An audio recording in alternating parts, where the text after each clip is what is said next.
Mga kabesi, madalas bang sumasakit ang iyong tiyan? At sa tingin mo ay hindi lang ito pangkaraniwan? Naku kabesi, baka meron ka na dito sa mga babangkitin ko na ito sa iyo. Baka ikaw ay meron ng bato sa apdo, bato sa bato, or kidney stone, pananakit ng sikmura, hirap sa pagdumi, UTI, dysenteria, at dysmenorrhea. Baka isa dyan sa mga nabanggit ko, kabesi, ay isa sa mga dahilan kung bakit madalas sumasakit ang iyong tiyan.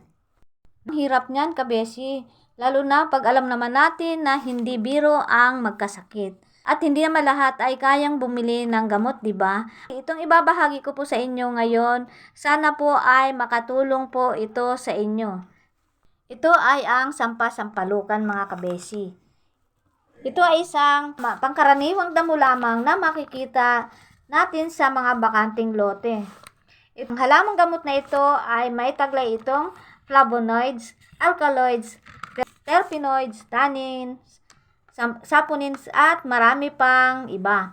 Ang halamang gamot na ito ay mahalaga mula ugat, dahon at bunga. At halos buong halaman, mga kabesi, ay ginagamit ito sa paggagamot.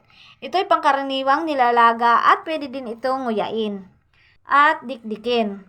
Ang sampasampalukan, mga kabesi, ay tinagurian din itong stone breaker dahil sa husay nitong magpagaling sa bato at sa bato sa apdo.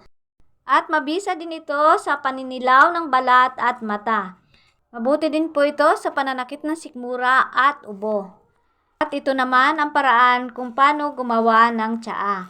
Kumuha lamang ng isang bungkus na sampasampalukan, hugasan ito ng mabuti at ilagay ito na kasama ang ugat. Pakuluan ito sa 5 basong tubig sa loob ng 10 minuto at inumin ito 3 beses maghapon.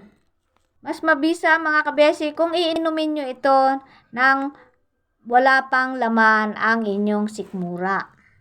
At idagdag ko pa ito, kabesi. Ang sampasampalukan ay mabisa din ito sa sakit sa balat tulad ng buni, galis, at pwede rin po ito sa sinok. Sa sinok naman, mga kabesi, ay nguyain lamang ang dahon nito at mawawala na ang sinok. At sa buni at galis naman ay dikdikin lamang ang dahon nito na kasama ang bunga at ipahid sa apektadong balat. Ayan lang muna, mga kabesi. Sana po ay nakatulong po ito sa inyo. Pakishare naman po para naman malaman ng iba. Thank you for watching. Bye!